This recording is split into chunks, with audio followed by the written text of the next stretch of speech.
¿Cómo están? Buenas tardes. Estoy muy honrada de estar en este espacio porque además este espacio me vuelve a dar fe en las infraestructuras culturales. Así que espero que pronto, cuando esté completamente montado, gracias Señor, pueda volver. Esto está de verdad muy, muy especial y aprovecho, por supuesto, para agradecer la invitación que me hizo la Secretaría de Cultura. Y me gustó mucho oír la intervención anterior, porque muchas veces nos preguntamos por qué la cultura está tan asociada a lo público, ¿cierto? Y de alguna manera sentimos que es que a lo público no, le corresponde subsanar, ayudar, administrar, invertir recursos en los proyectos privados. Y resulta que sí es así. El origen, la génesis, donde empieza lo público es donde empieza lo cultural es en lo público, porque es que la cultura es un servicio y un derecho público, y es desde el sector público, desde el sector cultural, es decir, desde el Estado, que se debe fomentar, promocionar y fortalecer las prácticas culturales. Y por eso ahorita estábamos oyendo a las dos secretarias, porque son ellas las líderes del sector, por lo menos aquí en territorio. Y quisiéramos pensar que la Secretaría de Cultura de Barranquilla se articula, aunque Diana dijo que eso era una palabra horrible, con la Secretaría de Gobierno, que a su vez ojalá tenga un diálogo permanente también con el Ministerio de Cultura. Una de las cosas que faltaría y que esperaría yo que sucediera si no se fusiona cultura con medio ambiente, por supuesto. Yo también lo dejo ahí sobre la mesa. Y la conversación que quiero tener con ustedes hoy es una conversación que es densa, es profunda, pero es muy importante. Y yo quisiera pedirles atención en lo siguiente, y es que al ser profunda y al ser extensa, requiere de una atención importante, porque se trata de conceptualizar lo que nosotros hacemos todos los días, como artistas, como creadores, como gestores, desde las artes, desde las artesanías, desde el patrimonio tangible, desde el patrimonio intangible, desde la memoria. Y resulta que todo eso que nosotros trabajamos en el sector de la cultura, se trata de la representación de la diversidad, de la identidad social, pero sobre todo de algo para lo que me han invitado a hablar, que se trata del tejido social. Cuando hablamos del tejido social, nos podemos imaginar muchas cosas, y voy a preguntarles, álcenme la mano, cuando yo les digo tejido social, ¿ustedes inmediatamente entienden de qué se trata?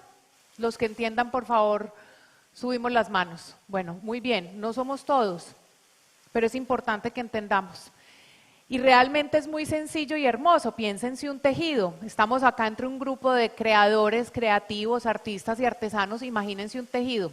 Como me oirán, yo soy paisa. Para mí el tejido social siempre me lo imagino en una colcha de retazos como esas que veo en el suroriente antioqueño. Y así lo he puesto. Es una gran colcha donde cabemos hombres, mujeres, gays, lesbianas, afros, embera, guayú, raizales, transexuales, campesinos, blancos, migrantes, niños, niñas, jóvenes. Y fíjense que lo que estoy haciendo básicamente es una enumeración de la diversidad. Y eso es Colombia y eso es el mundo. Mi identidad cultural es mi aporte a ese tejido social. Yo me veo colombiana, paisa, chapineruna. Yo vivo en Chapinero, que es un barrio en Bogotá, clase media. Agnóstica, soy de la generación X, tengo 51 años, soy madre cabeza de familia. ¿Cuántas mujeres están acá son madre cabeza de familia? Bravo. Desde las artes ser madre cabeza de familia es muy complejo, así que las felicito, somos de las mismas. También, pero vamos a sacar adelante de este lugar en donde hemos estado desde hace tantos años. Es muy probable que estas características yo las comparta con muchas mujeres, sin embargo, nuestra identidad es fluida. Puede cambiar por diferentes experiencias, por ejemplo, la experiencia del conflicto, por la relación con otros, o por ejemplo, la relación con mi propio cuerpo. Se nos olvida que hay muchas personas que hoy en día pueden transitar de un cuerpo, de un género a otro. La identidad cultural es importante porque contribuye en el bienestar de las personas. Es la posibilidad de identificarse con una cultura y eso nos permite tener sentido de pertenencia, seguridad y confianza. Entonces fíjense cómo va esa colcha de retazos, va siendo una colcha de retazos donde podemos, no sé si se acuerdan esa imagen de 100 años de soledad donde cogen a la abuela Úrsula en una colcha y cuando ya está chiquitica y la cogen y la tiran. Bueno, esa es una colcha, ese es un tejido social que sostiene todo. En ese orden de ideas, ¿qué clase de colombiano o colombiana se sienten ustedes? ¿Con qué se identifican? ¿Con Barranquilla? ¿Con el Atlántico? Yo ahorita me acabo de comer un pastel, yo no sabía que era un pastel. Como yo soy paisa, yo pensé que era un pastel de velas para el cumpleaños y pues no, era una delicia. Arroz, y ya entendí que era como un tamal. Juan Pablo, el chef de acá de la Secretaría de Cultura del Atlántico, me explicó, yo no sabía, pero por ejemplo, ¿quiénes se identifican? Yo me identifico claramente con una bandeja paisa, por ejemplo, pero también con quién compartimos aspiraciones, como mujeres, como artesanas, y de pronto como artesanas es como joyeras, o de pronto nos identificamos con el medio ambiente y la posibilidad de trabajar desde la cultura para y por el medio ambiente, nuestra relación con el entorno, la manera como yo me relaciono con el entorno, seguramente es muy distinta a la de ustedes. Yo vengo de una ciudad fría. Ustedes están, yo los oigo hablar y digo, qué sabrosura. Y no dije sabrosura por hacer campaña de ningún tipo. Es que la costa precisamente para mí es sabor. Cosa que ha sido, ahora ya entiendo que también es una cuestión del Pacífico. Pero resulta que es que sí, el acento, la manera como caminan, lo que comen, eso es como nos vamos identificando dentro de un grupo cultural. En ese tejido social extenso y profundo, lo presentan, también es común que la cultura se entienda como lo presentan en la franja de entretenimiento de los canales privados, que a mí me sorprende y es una queja que tengo de manera permanente. ¿Por qué los canales privados suponen que la cultura tiene que ir al final del noticiero? Yo tengo un programa de televisión que lo presentan los viernes a las 8 de la noche. Yo quiero que me digan quién está en la casa el viernes a las 8 de la noche viendo televisión pública. ¡Ay! Pero vea, 4 personas. Eso no es nada. Esa hora uno se está arreglando para irse de fiesta. Pero como es el programa de cultura, pues lo pusieron los viernes por la noche. Entonces muchas veces nos van confundiendo diciendo, no, nosotros sí manejamos cultura, nosotros tenemos al final del noticiero el entretenimiento. Pero también muchas veces pensamos que la cultura son simplemente canciones o que son obras de teatro o pinturas o lo que encontramos en la cotidianidad. Y sí, también es eso. Pero yo, y quisiera que todos compartiéramos esa noción, encuentro que la mejor definición es la que propone la UNESCO, que dice, la cultura como un conjunto de cosas que caracterizan a los grupos humanos, incluyendo modos de vida, tradiciones y creencias. Quiere decir que sí, por supuesto, nosotros hacemos parte de una cultura que es la cultura colombiana, pero la cultura barranquillera, la cultura de un barrio en Barranquilla es distinta a la cultura bogotana de un barrio de Bogotá. Y ahí vamos viendo cómo la cultura está llena de unos subculturas, pero lo más importante es que hay unos valores que nos identifican. Uno de esos valores son las expresiones artísticas, otro de esos valores es la comunicación o el lenguaje. Otro valor es el medio ambiente, otro valor es la organización política, otro valor son las organizaciones familiares. Nosotros en Colombia todos, la mayoría, pertenecemos a unas familias nucleares, papá, mamá e hijos, pero hay matriarcados, hay patriarcados. Nuestra organización política está hecha por unas jerarquías sociales también, en donde hay una legislación. En las comunidades indígenas funciona de una manera distinta, pero los valores terminan siendo los mismos. De nuevo, la comida, la gastronomía es un valor, la arquitectura, la organización familiar, la política, el lenguaje. Hay tantas culturas como grupos humanos, desde una familia hasta la población de un país, lo que les comenté ahorita. Colombia no es la excepción y por eso se reconoce como un Estado multicultural. Así está escrito en la Constitución de Colombia en el artículo 70. Y le corresponde al Estado y al gobierno de turno defender esa multiculturalidad. Un Estado debe promover y fortalecer esa multiculturalidad según sus deberes y además trabajar porque el desarrollo cultural esté de la mano del desarrollo social y económico. Y eso es muy importante, siempre de nuevo apelando a lo que acabo de decir del entretenimiento, pues la cultura no es solamente entretenimiento. Nosotros desde nuestro sector aportamos al desarrollo de la sociedad, pero además somos tenemos la capacidad de ser sostenibles y además aportamos a la cadena económica y productiva del país. Sí o sí, no importa que sea muy poco. ¿Qué está pasando? Que estamos empezando a insertarnos en esas dinámicas de la cadena productiva.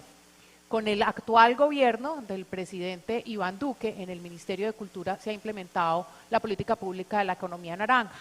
Quitémosle el nombre y entendámoslo como las industrias culturales y creativas. Así han existido desde siempre y así seguirán existiendo, economía naranja o no. Y lo que es importante del proceso de la economía naranja es precisamente entender que hay unas industrias creativas, unas industrias culturales y unos productos y bienes y servicios relacionados con derechos de autor que pueden recibir ingresos una vez estén conformadas las empresas. La idea de lo que les estoy diciendo no es otra de entender que en el lugar en el que ustedes están, sean una industria creativa, sean una industria cultural o tengan un producto y servicio asociado a derechos de autor, ustedes pueden hacer parte de esa cadena de valor. ¿Eso qué quiere decir? Que ustedes también pueden en el futuro o en la actualidad, no sé cómo esté el estado actual de sus empresas, recibir algún tipo de ayuda económica por parte de un banco, por parte del ministerio, por parte de la secretaría, por parte de la otra secretaría, incluso en convocatorias internacionales. Pero entonces entender que hacemos parte de esa cadena de valor es lo que nos permite también decir, es que yo estoy aportando al desarrollo de esta sociedad. Nosotros no somos simplemente unos entretenedores con nariz roja saliendo a bailar y cantar. Nosotros tenemos unas empresas, hacemos procesos de formación, hacemos procesos de fomento, hacemos procesos de circulación, hacemos procesos de catalización con la comunidad, de tal manera que nuestro aporte es muy importante. Lo que es también importante es que quienes nos ven, nos oyen, quienes conversan con nosotros, entiendan que nosotros hacemos parte de esa sociedad activa en lo económico también. Esta condición se ha cumplido principalmente en las comunidades territoriales donde se organizan procesos de cambio comunitario a partir de las artes y la cultura. Casos como el Petronio Álvarez, en Cali, en el Valle del Cauca, el Ñeque y Tambó en Palenque o el Festival de la Tigra en Piedecuesta o el propio Carnaval de Barranquilla. Ahora escuché a la por favor, gracias.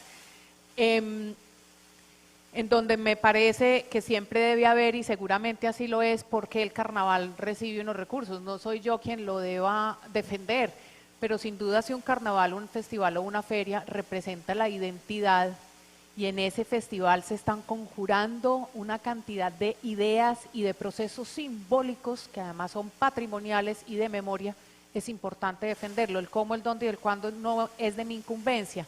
Pero por supuesto que estos festivales, y por eso entendí perfectamente la respuesta de la secretaria que ya se me fue, pero por eso es importante que estos espacios se mantengan.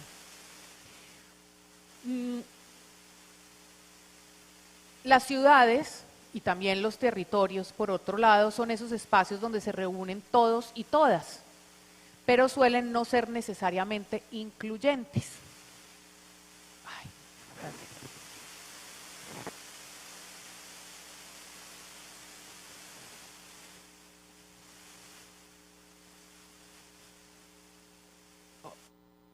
O sea, ¿qué hago? ¿Así? ¿Este? Ok. O sea, estaba oyendo horrible. A mí me hubieran dicho. Yo hablo durísimo.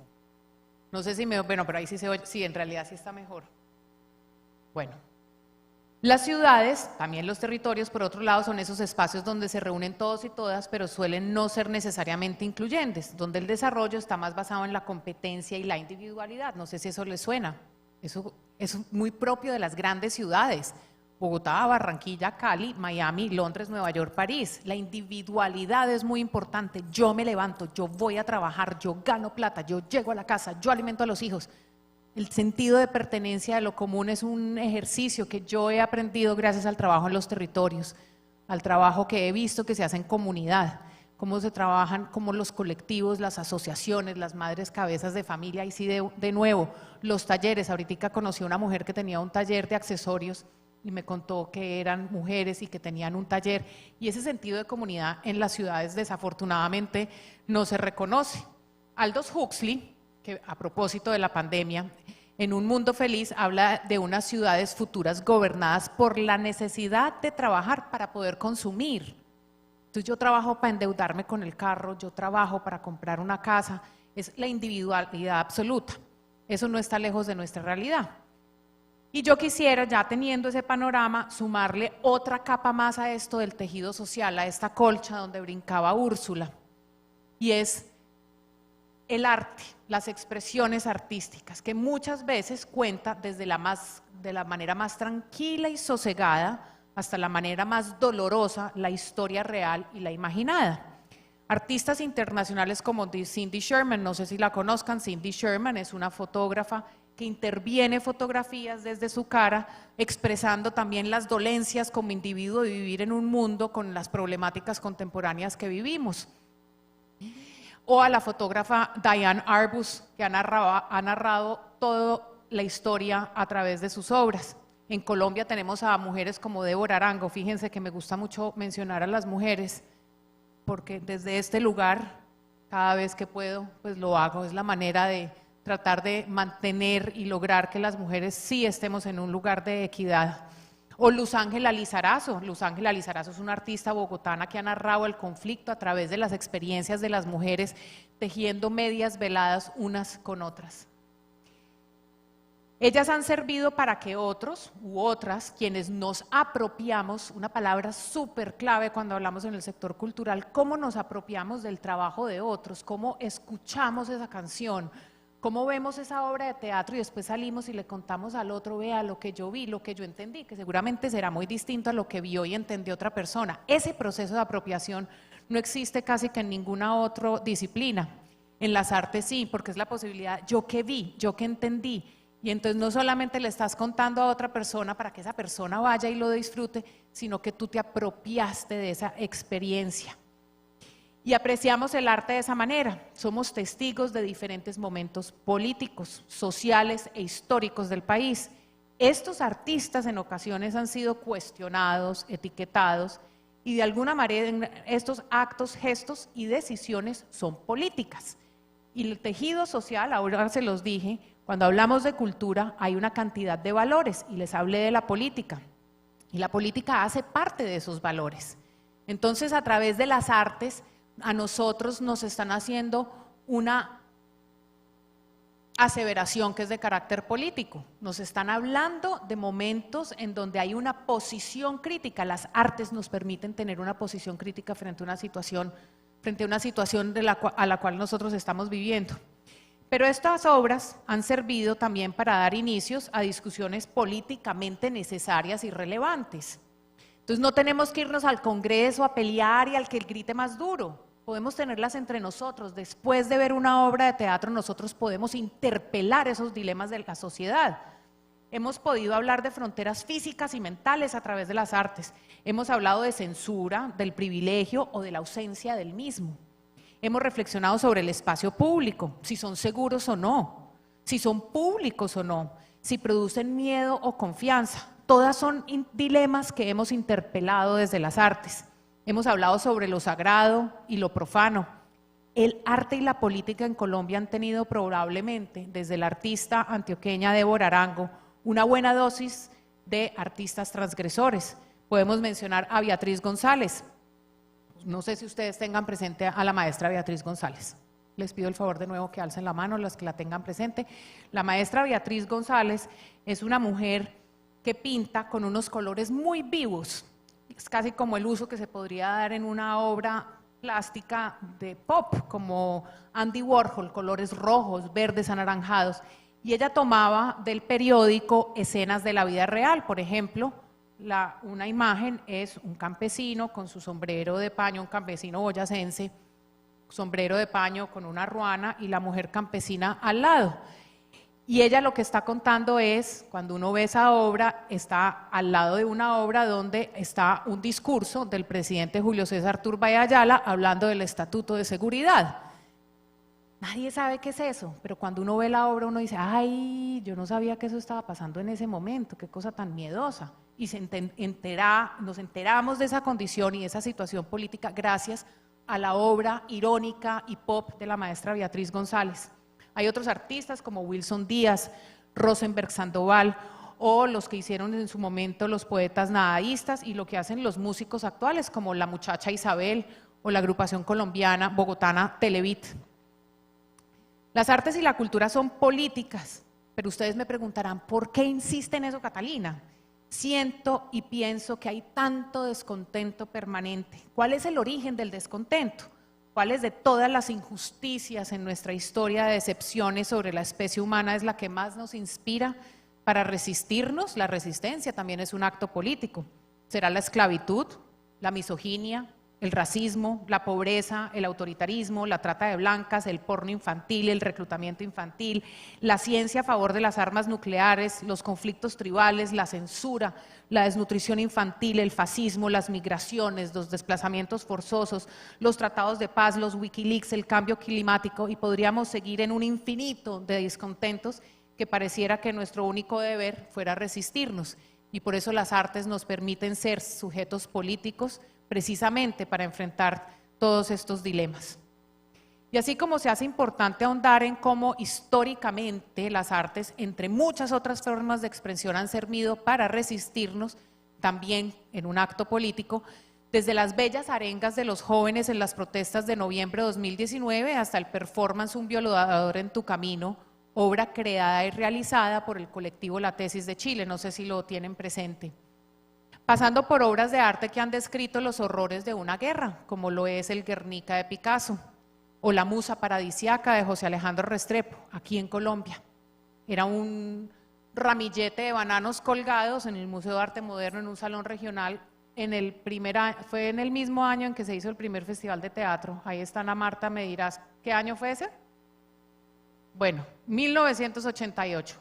El mismo año en el que hubo festival de teatro, días antes o después estaba el Salón Regional de Artistas. Entonces en el Museo de Arte Moderno uno entraba y veía un racimo de plátanos colgado y bueno, ¿y esto qué? Yo tenía 18 años, o sea, sí, tengo 51, y el racimo de plátanos y uno decía, ¿qué es esto? Y entonces uno empezaba a leer y oía unos cantos y veía como unas imágenes proyectadas de unos campesinos. Bueno, ahí me enteré de qué se trataba las masacres en las bananeras.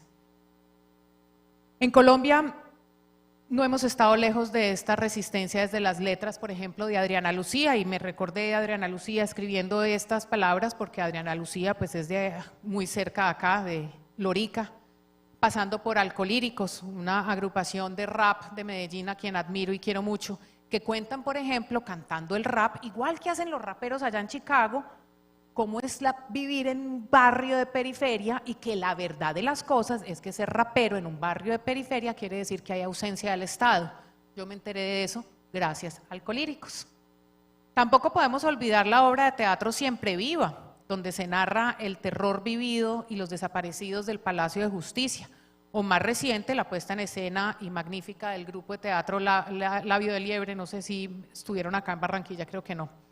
La literatura no ha estado ausente de esa narración, de esa violencia, casi como un ejercicio de memoria permanente y de contar desde las voces menos pensadas los desplazamientos, las violaciones de un conflicto de más de 50 años. Para ello podemos recordar los ejércitos de Evelio Rosero. El tejido social son todas las anteriores que he mencionado, la diversidad, las artes, lo que comemos, lo que sentimos, es aquello que nos permite identificarnos a un espacio, a un lugar, eso que nos dice, ay, yo soy del sector de la cultura. Nosotros todos somos del sector de la cultura. Incluso las personas que están trabajando en la parte técnica y logística en este momento están prestándonos un servicio a nosotros como sector para que podamos conversar. Igual que, por ejemplo, una señora que se llama María Elena y que hace parte del Festival de la Yuca en San Bernardo del Viento. ¿Cuál debe ser nuestro interés? Que el tejido social no se rompa. ¿Es como una tela con huecos o de nuevo es una colcha llena de colores y texturas suaves? Algo que tendremos que pensar. La calidad del tejido social determina la eficacia con la que la sociedad puede estructurar sus organizaciones de personas para generar una prosperidad incluyente y sostenible. La división social y las rivalidades tienen el potencial de impedir que la sociedad logre sus objetivos. La clave para crear un tejido social más fuerte que no está en la creación de valores rígidos e intransigentes es a través de una consciente inclusión de valores de cohesión que sustenten el tejido social. Es decir, las artes la gastronomía, nuestra forma de comunicarnos, eso es lo que mantiene un tejido social robusto y cohesionado. La cultura, y por supuesto, la cultura es la manera como, el tejido social es la manera como esa cultura se expresa. Es una parte vital de las políticas públicas. Ya vimos a dos personas hablando acá de políticas públicas precisamente. Y es importantísima en todos los gobiernos. En algunas ciudades ha sido utilizada para la prevención de crisis sociales, para garantizar seguridad pública, para motivar caminos hacia la paz y el desarrollo sostenible. Las políticas culturales tienen la responsabilidad de garantizar el ejercicio de los derechos culturales a los habitantes del mundo. Como se preguntarán ustedes, garantizando la equidad y procesos de participación que permitan impulsar el fortalecimiento de las identidades. Y de nuevo ahí recuerdo lo que dije al principio de por qué es importante la cultura desde lo público, y es porque es un servicio y un derecho público, y por eso el Estado le corresponde estar allí y liderándolo. Y le corresponde la preservación del patrimonio cultural, la educación artística dentro de los programas de gobierno. No sé si ustedes que trabajan en el sector de las artes y la cultura y reconociéndose como sujetos políticos han tenido la oportunidad y el interés de ver de las propuestas de gobierno de los dos candidatos a la presidencia. Y como este no es un espacio de política, pero yo soy un sujeto político, debo decirlo, yo las he leído y a mí sí me interesa leer las palabras fomento, promoción, circulación, apropiación, de manera permanente para nosotros, para todos los que estamos aquí y para todos los territorios. Si yo no veo esto, digo, entonces, ¿cuál es el deber de una política pública desde el Estado si no me están diciendo que van a fomentar, a promocionar, a salvaguardar? Me parece que por ahí no es. La invitación es para que se lo lean, todavía hay miércoles, jueves, ¿cómo es? Jueves, viernes, sábado, domingo.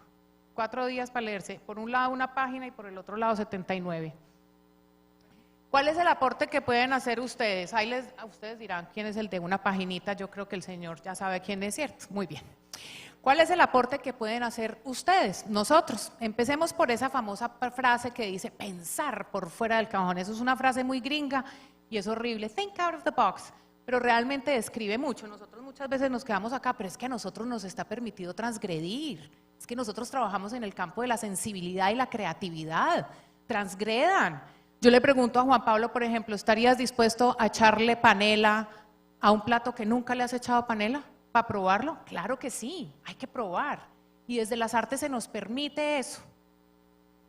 Y en ese sentido, yo les quiero hablar, por ejemplo, ¿ustedes no creen que cuando unas personas, y esto está en el libreto, Ana Marta, no sabía que ibas a estar acá, así que me siento muy honrada de decirlo, ¿ustedes no creen que cuando Fanny, Miki y Ana Marta de Pizarro pensaron en un festival de teatro, no estaban haciendo una apuesta y arriesgándose? Por supuesto, ¿sí o no? Hasta el último momento. Hoy en día, quiero recordar la frase, ¿cómo es que era la frase? ¿Una qué? ¿Una apuesta? Un acto de fe. Esos son las artes, un acto de fe. ¿Por qué era un acto de fe? Porque ¿a quién le pedimos plata? ¿Cómo vamos a garantizar que esta gente que está acá, que nunca ha ido a teatro, vaya a teatro? ¿Qué les va a parecer chévere ir a ver a Eslovenia en Cherezada? ¿Qué es Cherezada? Pues nos formaron. El público bogotano es un público que siente apropiación por el teatro. Hoy en día existen más de 60 salas de teatro. Existe un programa desde el distrito que se llama Salas Concertadas y también desde el Ministerio de Cultura. Quisiera saber si aquí hay alguien de teatro. Muy bien. Entonces, es un acto de fe, hay que seguir creyendo en eso, y si tenemos la posibilidad de transgredir desde las tablas, pues después te bajas y no tienes que gritar ni pelear con nadie. Ya lo hiciste desde acá, desde tu expresión. O por ejemplo, cuando le apostaron a un Rock al Parque. Yo trabajé en el primer Rock al Parque, era amiga de los que lo estaban montando, que eran Mario Duarte y Berta Quintero. Y no tenían cómo hacerlo y no tenían la plata para hacerlo. Entonces nos dijeron a los amigos, necesitamos gente que se amarre las manos para que sean logísticos, para que no se metan por el camino que no toca. Fue en el Parque El Lago y éramos los amigos ahí parados, fumamos un bareto, paramos, ¿no? Y seguimos. Y bueno, y fue un éxito. Un acto de fe, así fue. Y hoy en día seguimos teniendo un Rock al Parque. Y es un festival que está a puertas de que también sea un patrimonio de la ciudad, de que sea un patrimonio de Colombia. Y nosotros lo único que queríamos era apoyar a Mario. Es que yo tenía 18, 19, todavía era estudiante de antropología y me parecía fantástico, y hoy en día uno hace fila, camina y entra y ve durante 3 días a 350.000 personas cantando diferentes géneros, músicas de hombres, de mujeres, mejor dicho, ese acto de fe fue una apuesta y fue un riesgo. Hoy en día reciben 3.000 millones de pesos para poderlo. Y con esto lo que les quiero decir es que a alguien le dije arriba, el camino es lento pero es seguro, pero tenemos que apostar. ¿Cuál es otro, por ejemplo, otro proceso que es importante? Cualquier librería independiente, yo no estoy hablando ni de la Nacional ni de esas grandotas que también son una delicia. Acá en Barranquilla hay librerías independientes. ¿Cuál recuerdan? Yo no conozco ninguna, lástima que no. ¿Cómo?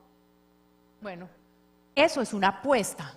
O por ejemplo, no sé si ustedes conocen a Claudia Morales, la periodista que montó una librería en Armenia, una librería independiente. Es que una librería independiente quiere decir que hay un curador, que es la dueña de la librería, que entonces dice, yo me voy a traer este editorial que no es Alfaguara, que no es Planeta, que no es Random, sino que es Cuchiflí, Naranja, La Roja, y nadie las conoce, y esa persona está haciendo una apuesta por esa editorial, está haciendo una apuesta por esos escritores, está haciendo una apuesta por una imprenta nacional, está haciendo una apuesta por unos escritores jóvenes, está visibilizando lo invisible.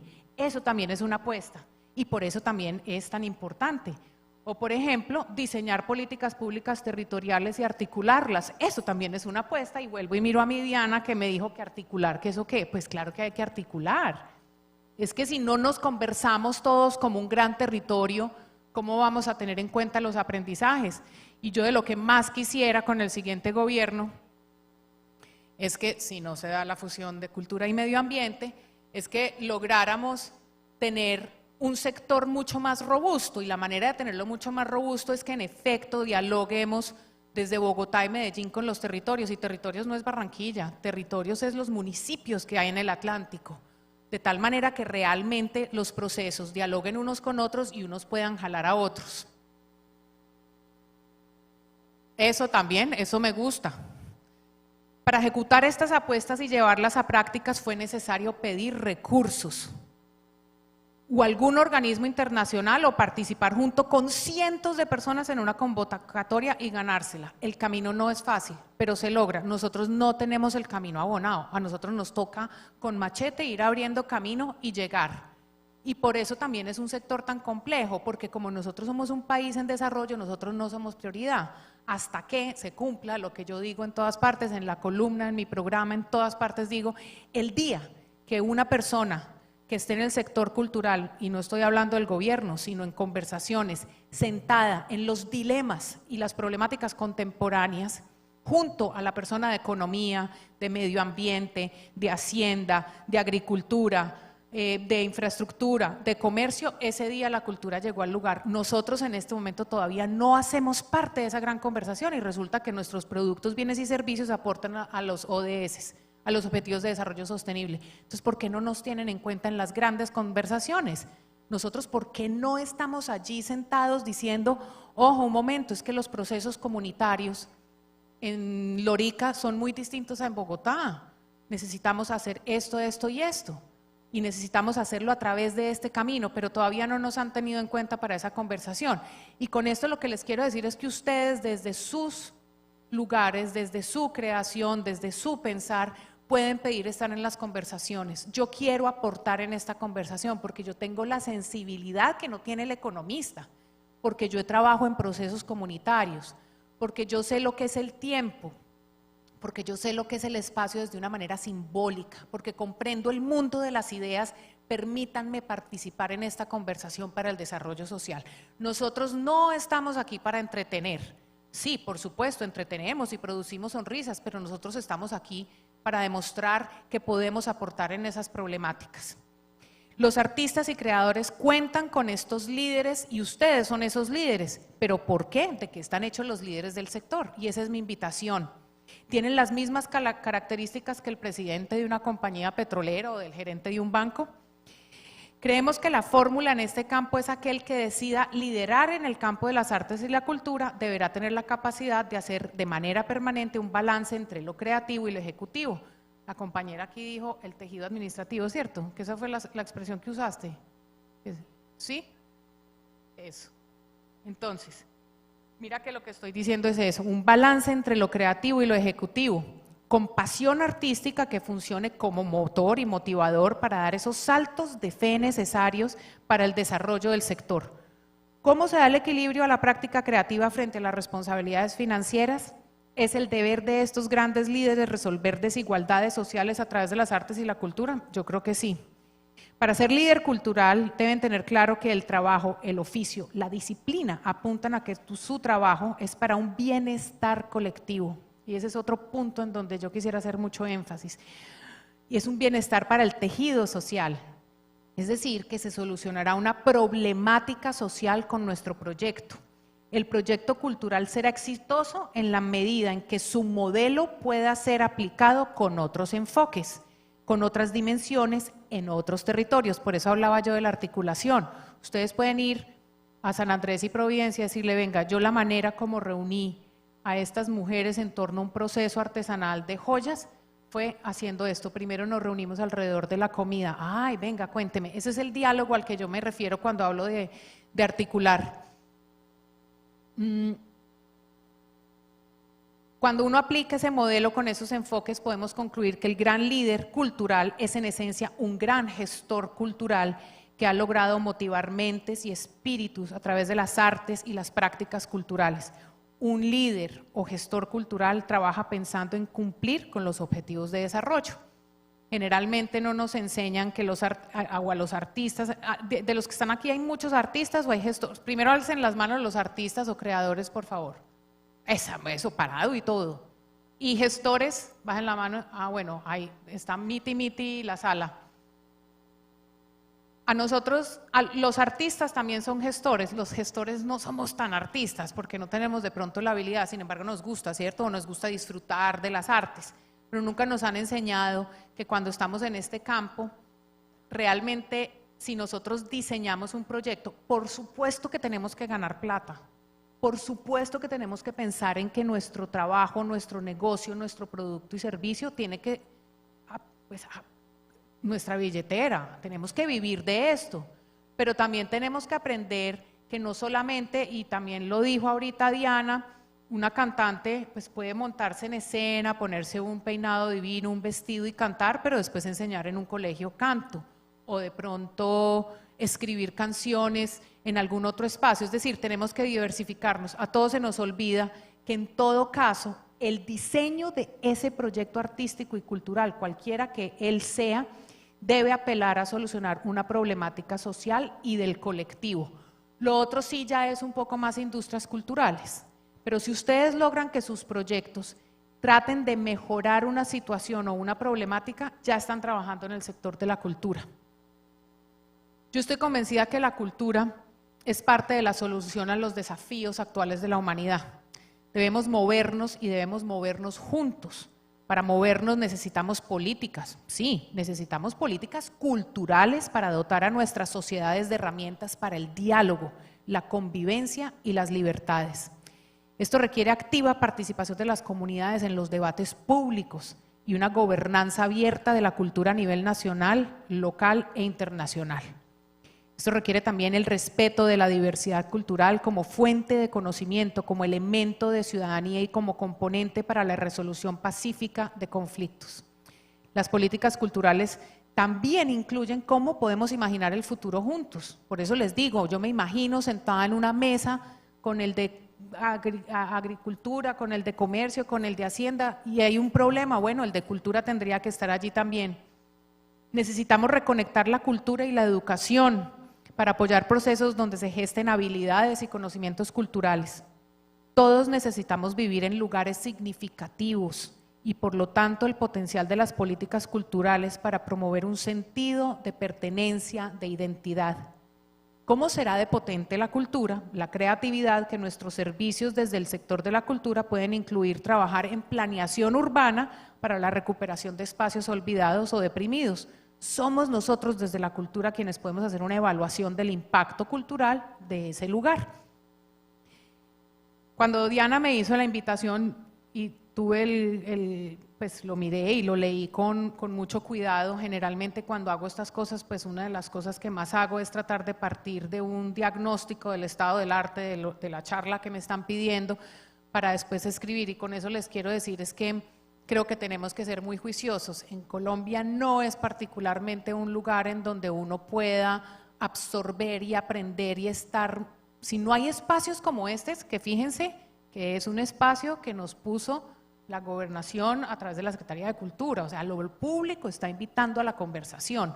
Si ustedes no lo hacen de manera independiente desde sus colectivos, asociaciones o lo que sea, estos son los espacios para poder pensar. Pero como nosotros muchas veces queremos seguir aprendiendo, hay que leer y leer y leer y leer. Desafortunadamente en Colombia no es leer textos de estudio, es leer lo que está pasando en Australia. Yo en este momento, por ejemplo, sé que están sentados, esa figura que yo les digo de ese ministro de Cultura sentado en la mesa decidiendo sobre armas nucleares, está sucediendo en Australia, está sucediendo en Grecia, está sucediendo en Alemania, está sucediendo en Inglaterra. ¿Por qué? Porque decidieron priorizar a la cultura dentro de sus políticas públicas. Pero para estar allí sentado tenemos que saber mucho de muchas cosas y hay que leer y hay que estudiar. Y bueno, eso es un ejercicio que uno va aprendiendo con el tiempo donde encontrar las fuentes, porque como les digo, no es normal y muchas veces es una información de carácter académico y el ideal sería que no fuera tan académico. Entonces, para continuar y articular lo que les acabo de decir, quisiera responder a unas preguntas que están planteadas desde la Secretaría de Cultura en este espacio Atlántico CREA. La primera pregunta que hace es ¿cómo evoluciona la cultura? Y mi respuesta es: la cultura evoluciona en la medida que la sociedad evolucione, pero también evoluciona de manera paralela a la sociedad. Si la cultura está en las grandes deliberaciones del país, la cultura evoluciona. ¿Qué papel juega la cultura en la autoestima de la gente?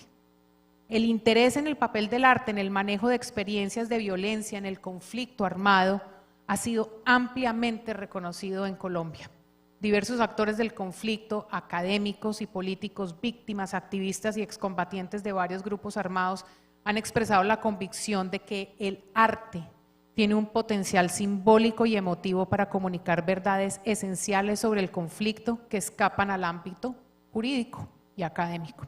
Este es un ejemplo que impacta a una gran porción de nuestra población. Se los digo yo que trabajo como consultora de comunicaciones en la Comisión de la Verdad. Los procesos más interesantes, más profundos y donde más hemos aprendido son en los procesos que se han narrado a través del teatro, de la danza, del canto, de la pintura.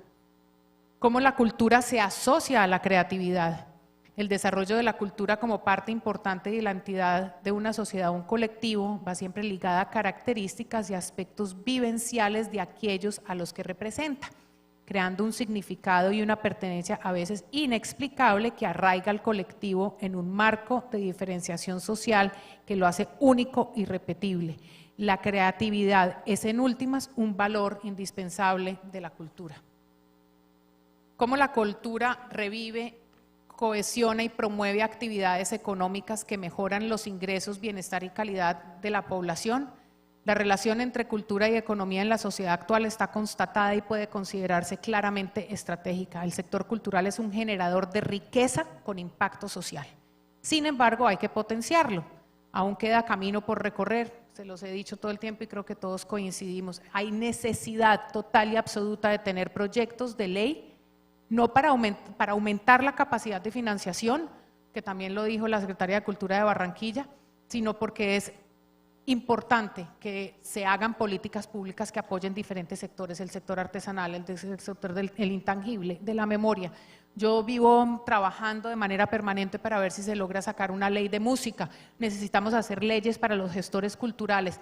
Si no tenemos un acervo de normatividad que nos defienda, vamos a seguir trabajando en la informalidad.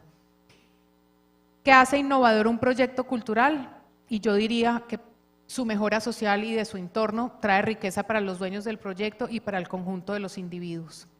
¿Qué representan las festividades populares? La fiesta, entendida como un rito social que comparten un grupo de personas, es un acto ceremonial a través del cual se busca recordar, conmemorar, celebrar, festejar o divertirse. Estas escenifican su cultura, expresan sus anhelos sociales, perpetúan sucesos o personas.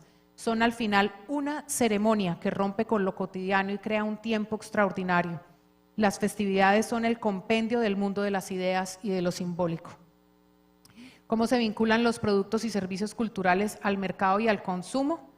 Esos son precisamente las industrias culturales. Los productos culturales tienen un gran reto en la sustentabilidad de los proyectos y es muy importante que al hacer una obra de teatro no solamente disfrutes escribiéndola, sino entendiendo cómo es vender taquilla.